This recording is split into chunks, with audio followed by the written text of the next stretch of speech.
Hello viewers. Welcome to our channel. We are here with a new interesting video. China's $580 billion new city, Xiong'an. We hope that you will enjoy our videos and also share them with your friends. So let's start our video.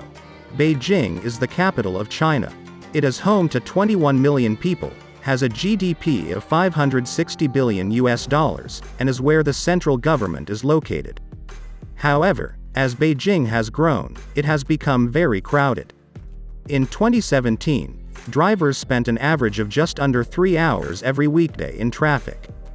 This caused an estimated $11.3 billion in economic damage and a lot of pollution. Housing shortages are also hurting the national economy. China has been trying to find a solution. What if a city of the future was built in the countryside outside of Beijing to house non-essential capital functions? This would relieve pressure on the main city. On February 10, 2015, Chinese President Xi Jinping proposed this idea.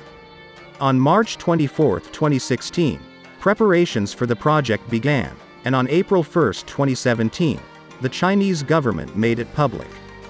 The new area, called Xiong'an, will be 100 kilometers south of Beijing and built around Lake Baiyangdian, the largest freshwater lake in northern China. Its first phase will cover 38 square kilometers and be a new home for non-essential capital functions like finance, business, and education. After the first phase is finished, a larger 198 square kilometer second phase will be built around it. This phase will be Xiong'an's main downtown area with lots of shops, office buildings, parks, and an inner-city transportation hub that will connect buses and trains to other parts of the city. It is planned that Xiongan will be a high-tech smart city. It will have a sensor system to handle traffic and logistics more efficiently. 5G will be everywhere, and all data will be stored in an online urban cloud. People will get around in self-driving taxis, and blockchain systems will handle transactions. This high-tech environment will hopefully make Xiong'an a center for innovation that attracts science and tech companies from all over China. Eventually, 75% of the city's economy is expected to come from high-tech industries. In the meantime, Xiong'an will be turned into a green city with food coming from vertical farms in parks. The city will be made up of waterways and green corridors. Eventually, 70% of Xiong'an's area will be green or blue. 90% of public transportation will be electric, and buildings will be made of recyclable materials like wood. Most of the energy will come from geothermal power plants, solar and wind power plants in Zhongbei County. Last, Xiong'an will be built as a city where people can live. It will have a community-based design, public services for residents, walkable streets, and lots of public transportation to connect Xiong'an to nearby cities. In Hsinchu, new high-speed rail lines will connect it to Beijing.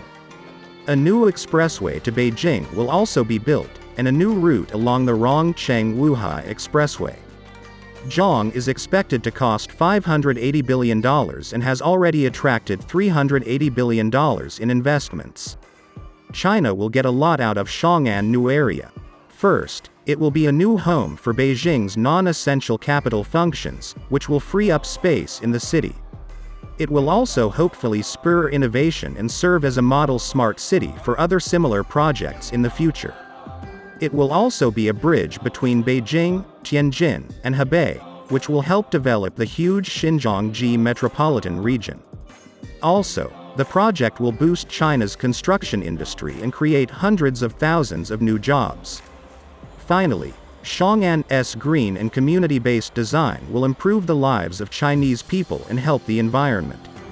The city isn't perfect, though. It's being built on low-lying marshland next to a lake that's prone to flooding. In 1963, a huge flood in the area killed 340,000 of people. Lastly, it's not clear how Beijing will get more than 1 million people to move to the new city. There is a fear that Zhongyun will become another ghost city in China. Even so, the project is moving along quickly. In December 2017, work began on its first project, a citizen service center. A year later, Work began on a business service center, 3 public schools, and another citizen service center. A hospital is being built in the 13 square kilometer Rongdong area, which will be home to 170,000 people when it was finished in 2021. So far, 85 of Random's nearly 1,000 apartment buildings have roofs, and the schools, businesses and citizen service centers are also done. Also, a huge underground project for water, power, and gas infrastructure has been built near Longdong, which is 20 kilometers to the east. By the end of 2020, many other projects will be going on. Local governments have regulated more than 13,000 businesses that pollute a lot, built new sewage treatment plants, and cut the number of fish in the lake. Satellite images show a new neighborhood south of the train station and a lot of cleared farmland and villages around Longdong. By 2021, over 160,000 people will be working on 120 major projects in the area, and 3,700 companies, including Tencent, Alibaba, and Baidu, have already registered in Zhang. China hopes that the city will do what Shenzhen did in Shanghai's Pudong new area. 2 already successful greenfield urban development projects are both on the coast and close to busy cities. On the other hand, Zhang is in rural farmland 100 kilometers from Beijing. Whether it will become the green smart city of the future remains to be seen. Thank you friends for watching our videos. Please tell us in comment box how much you liked our videos. For more videos please like, comment and share our videos.